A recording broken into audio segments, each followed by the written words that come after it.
Hello there. I'm Kios, Ronin Beatmaker, and welcome to Lounge Ronin. All things, everything.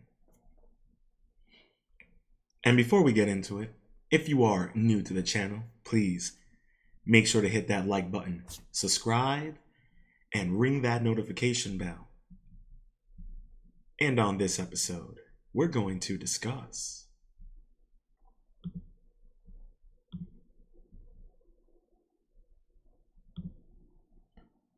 the Biblical Apocrypha. Let's get into it.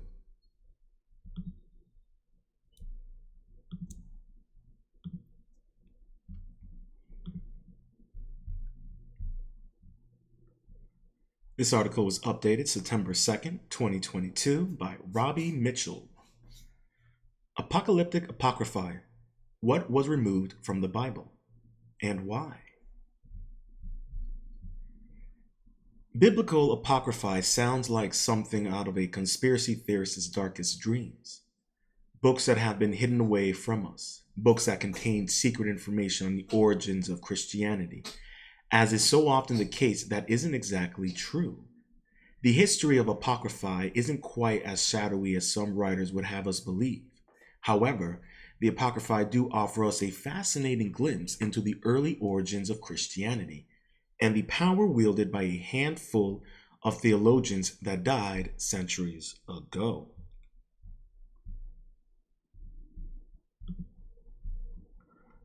What are the Biblical Apocrypha? Put simply, the Biblical Apocrypha are texts that have been left out of the biblical canon. Some Christian sects have leave them out completely, while others may include them in their Bibles. But make it clear, they are non-canonical. Keep in mind, this is no different than mainstream academia. The biblical canon is a set of texts which a specific Jewish or Christian community regards as part of the Bible. There are many different Christians and Jewish sects with different biblical canons. For example, one of the big differences between Catholicism and Protestantism is their biblical canons. While Catholics tend to include the Apocrypha in their Old Testament, canonizing them, modern Protestant Bibles tend to eliminate the Apocrypha together.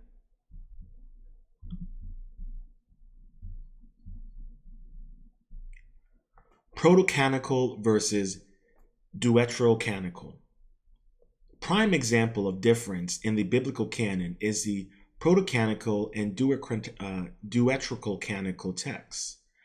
The proto-canonical books are the books of the Old Testament, which are also included in the Hebrew Bible, Tanakh.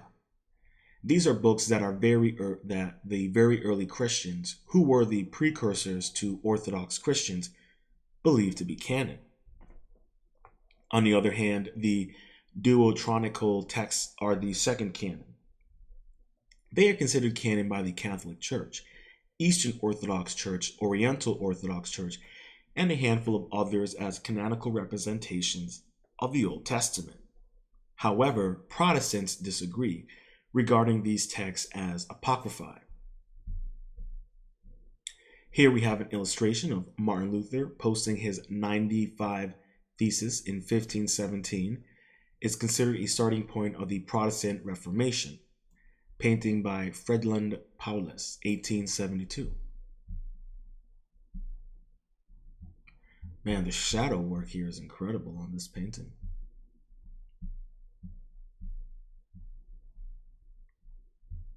Different Bible, different Apocrypha.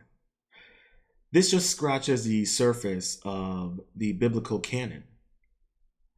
Throughout history, as different versions of the Bible have been published, the issue has only gotten more confusing. Each Bible handles the issue of the Apocrypha differently.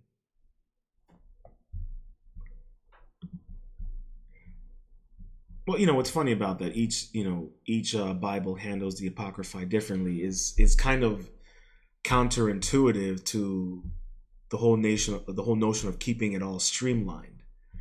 And that's what we kind of covered in yesterday's episode about St. Paul's Bible. and how the Council of Nicaea essentially just kind of pick and choose what books to follow and what books were non-canonical. And at some points, they even destroyed the books that were non-canonical, the books that contradicted with the narrative that they were trying to formulate. But let's continue. The Gutenberg Bible of 1455 doesn't have a section of Apocrypha. Instead, its Old Testament simply included the texts that many thought to be apocryphal. Pope Clement would later move these to the index with the 1592 edition of the Clementine Vulgate. In comparison, when Martin Luther released his German translation, the Lutheran Bible, in 1534, he included a whole section dedicated to the Apocrypha. Furthermore, he had his doubts about the veracity of 4 of the New Testament books, and so he moved them to the back of the Bible. The King James Bible of 1611 followed in Luther's footsteps, adding an Apocrypha section.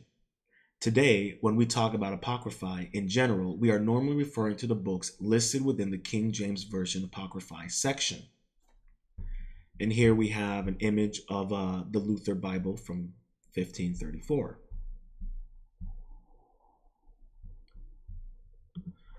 The Gutenberg, Lutheran, and King James Bibles are the most well-known versions of the Bible. But of course, there are many, many more. Some include all books of the Apocrypha. Others include some. And in each order it is different. It is in a different way. More commonly, most modern editions of the Bible leave it out altogether, but we'll discuss that later.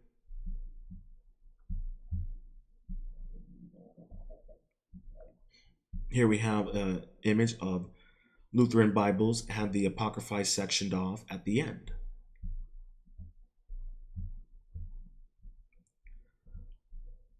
Apocrypha versus pseudepigrapha.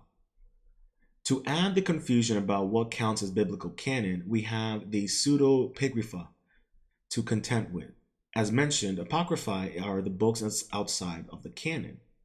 These were usually books that are not included in the New Testament when the New Testament became official, after Constantine I of Rome converted to Christianity.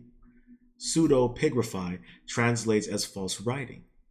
For the most part, these forgers written in a biblical style. They are often written in the name of famous people from the past and lend them credibility. Sometimes the pseudepigraphy sought to answer questions early Christians may have had about the Bible. For example, what was Jesus like as a child? Others simply sought to entertain early Christians using characters that were already familiar with. This led to weird combinations like romantic biblical stories. Well, I mean, if you go further back, Thoth is God in the Bible in Christianity. Osiris is Christ. Isis is Mother Mary. I mean, we've covered this already on this channel in this series. We've covered how Christianity pretty much is a version of monotheism. I mean, it's a version of polytheism. It really is, but I digress. Let's continue. Canon or Apocrypha? Who decided? Today, deciding which stories are Apocrypha should be relatively simple. Does it appear in the Apocrypha section of the Bible, especially in the King James Bible? Then it's Apocrypha. Anything else is more than likely pseudepigraphy.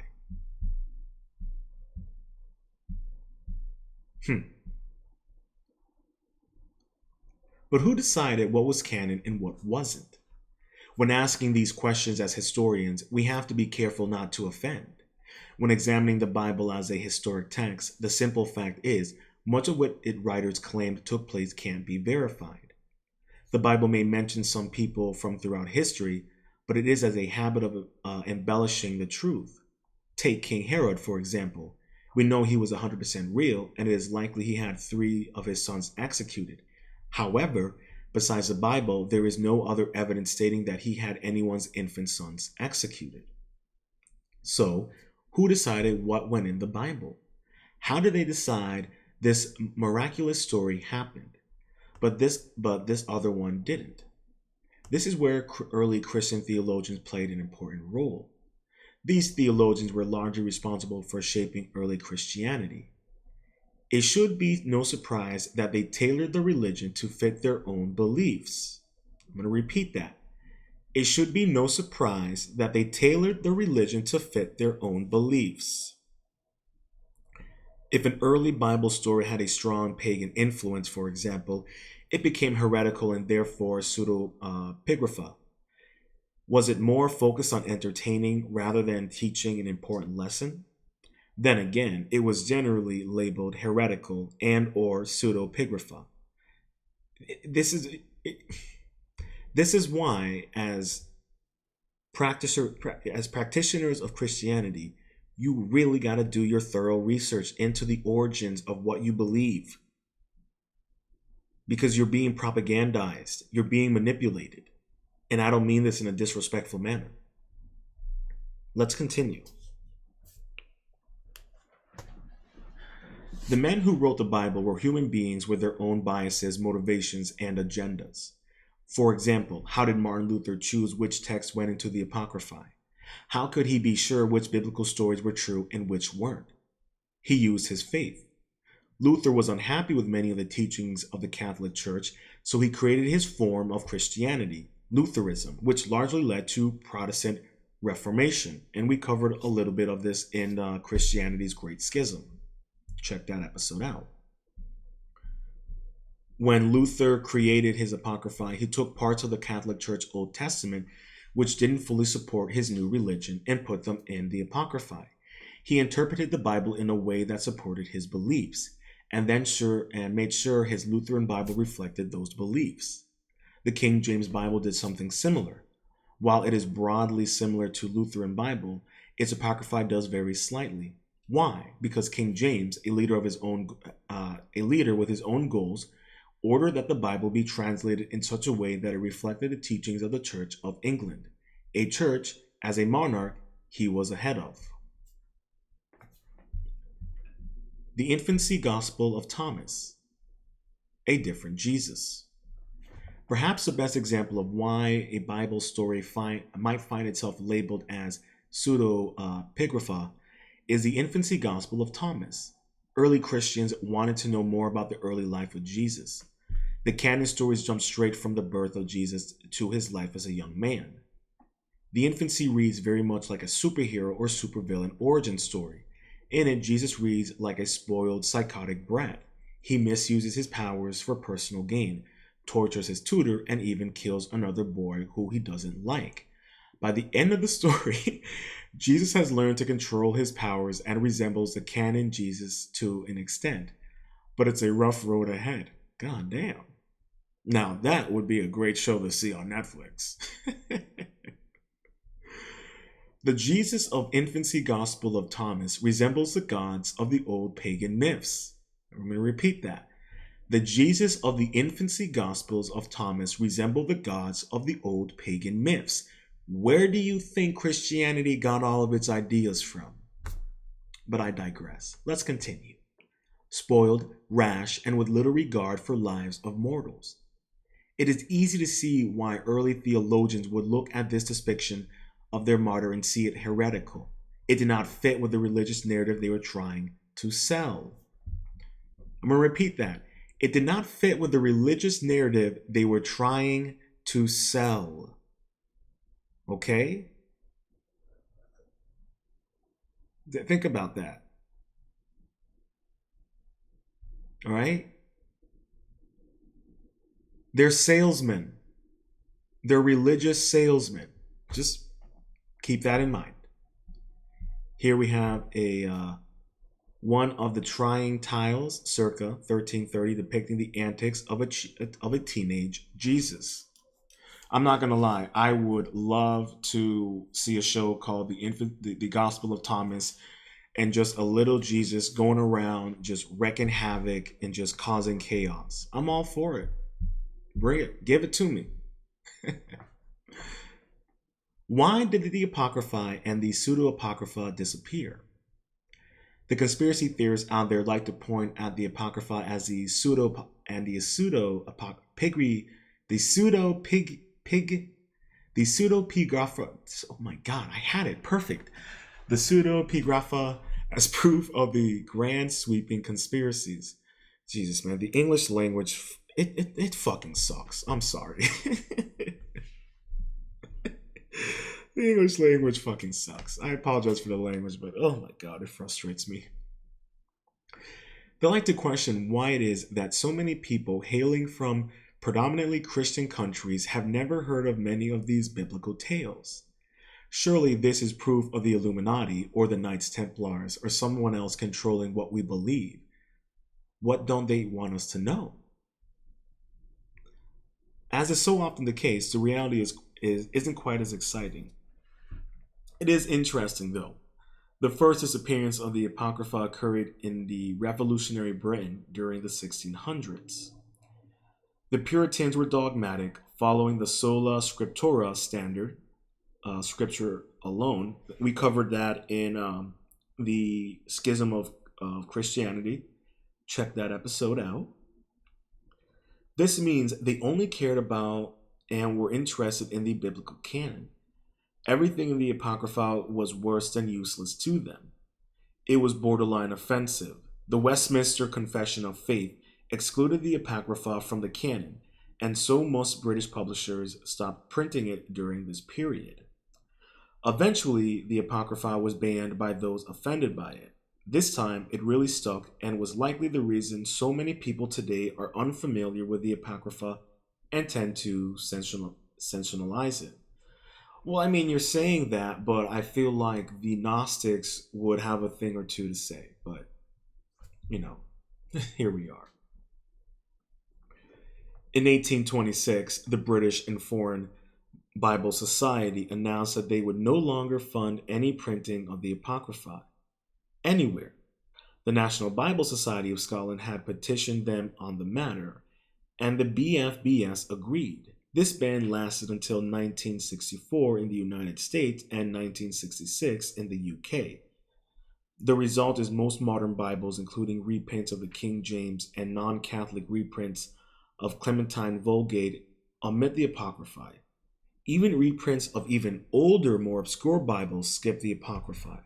Yes, man, propaganda, suppressing information. Yes. Yeah. Church is really good at doing that. The reason the Apocrypha was seemingly hidden from millions of Christians: simple economics. Can't make money off of it, right? The more pages you print, the more expensive the book is to produce and transport. By this point, most Christians, except Catholics, were of the mind that the Apocrypha was non-canonical, so why waste money printing it? Like I said earlier, they're nothing but salesmen. Nothing but salesmen. And I don't mean that in a disrespectful manner. An argument can be made that efforts were made to hide pseudepigrapha from early Christians. Most pseudepigraphical stories were deemed heretical by early religious leaders. These men were trying to shape a young religion, so they simply banned whatever contradicted their teachings, their narrative. That's really what that means. So they simply banned whatever contradicted their teachings, aka their narrative. Many pseudepigrapha disappeared and were largely lost to history. This is not uncommon. Anyone familiar with ancient history is used to lost sources. Unfortunately, this has led to huge gaps in understanding of Greek, Roman, and Egyptian religion because so many sources didn't survive. Well, there's enough of Egyptian sources that have survived to prove the case that Christianity is derived from ancient Kemet and polytheism, but whatever. In more modern times, archaeologists and historians have begun rediscovering pseudepigrapha that had been thought lost to time. These often give us a fascinating insight into the very early days of both Christianity and Judaism. No one is hiding them. A quick Google search will bring up lots of examples. Yeah, no one's hiding them, except the church, when you start asking questions. Apocalyptic Apocrypha and pseudepigrapha. Ooh, that word's gonna kill me. In recent years, society has become a little obsessed with the apocalypse. A little. Have you looked around? This article is written in 2022. Have you looked around since then? Come on now. Literally, things that are in the Bible are happening in real time. I don't know what to tell you. Come on now. Don't be foolish.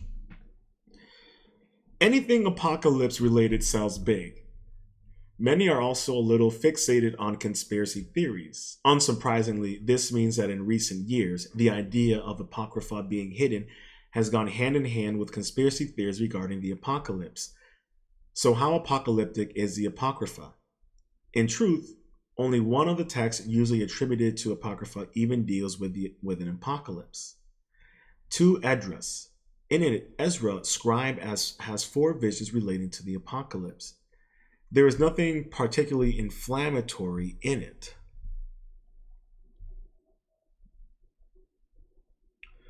And here we have an illustration of the book of Esdras. Describes a 3-headed eagle. The pseudepigrapha, however, deal more with apocalypses. The apocalypse of Abraham, the apocalypse of Moses, the apocalypse of Paul, and the apocalypse of Peter all offer more sensationalized versions. Apologies.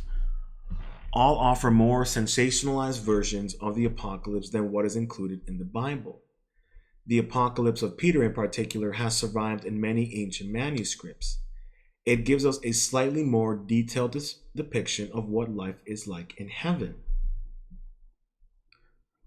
Well, if the comedian Stephen Wright has anything to say on that, he says if heat rises, maybe heaven is hotter than hell. There is nothing in any of these texts which would make one think there is a reason they were hidden away.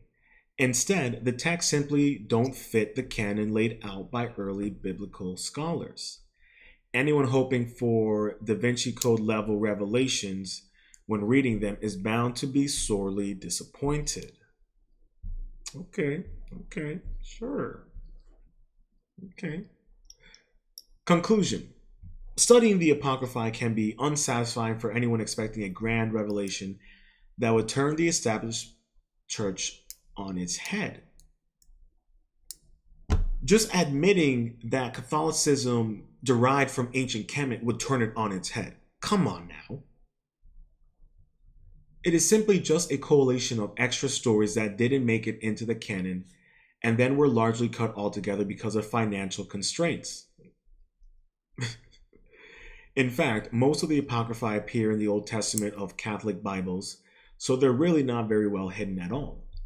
The pseudepigrapha are perhaps more interesting.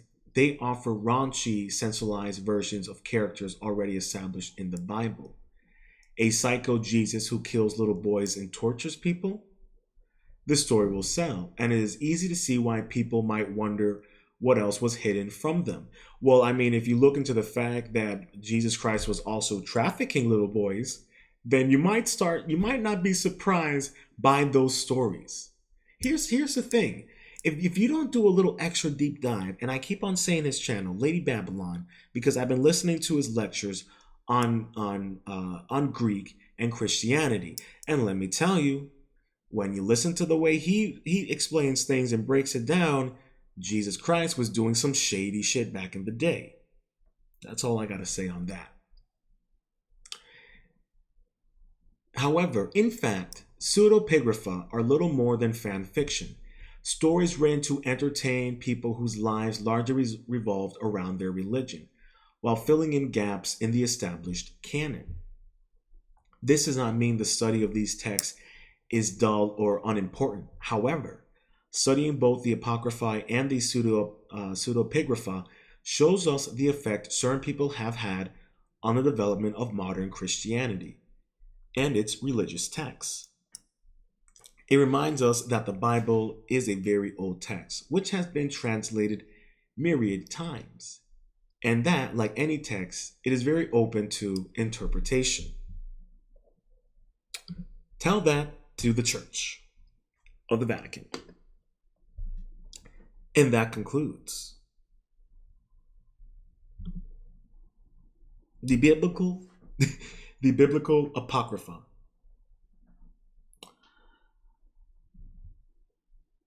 Now I say I do slightly disagree with some of what the author of this article was saying.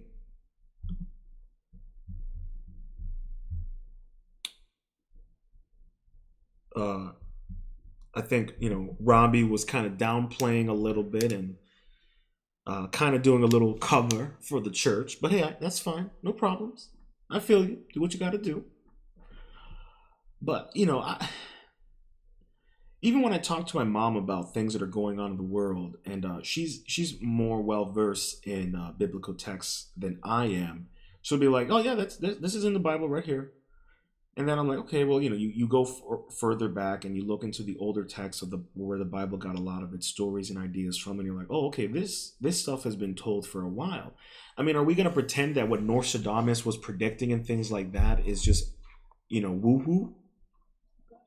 I'm just saying we have to take these things into consideration, all of us as individuals, as, people who are studying this stuff and who have interest in it. But to better understand Christianity, you're better off understanding ancient Kemet, ancient Egypt. Honestly, as crazy as that may sound for my Christian brothers and sisters, you're going to have to do a deep dive into Egyptian mythology to better understand Christianity. You're going to have to do a deep dive into Egyptian mythology to better understand Christianity.